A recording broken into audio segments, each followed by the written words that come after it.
Matagumpay na naaresto ang top 7 sa listahan ng Municipal Most Wanted Person dahil sa paglabag sa Republic Act 9262 o Anti-Violence Against Women and Their Children Act of 2004. Ang report mula kay Patrolwoman Janice Bulahaw.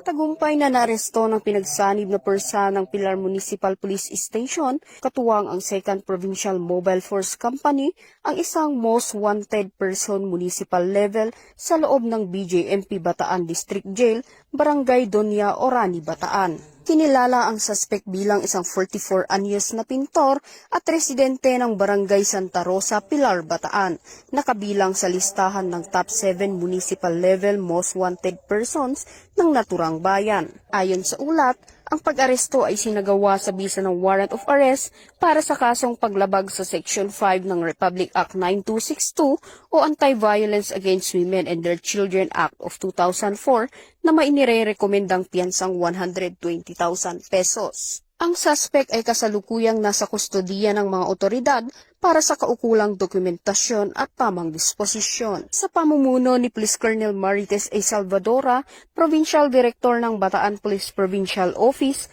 nananatiling masigasig ang Bataan PNP sa pagpapatupad ng batas at sa pagtugis sa mga most wanted persons upang mapanatili ang kapayapaan, kaayusan at kaligtasan ng buong lalawigan.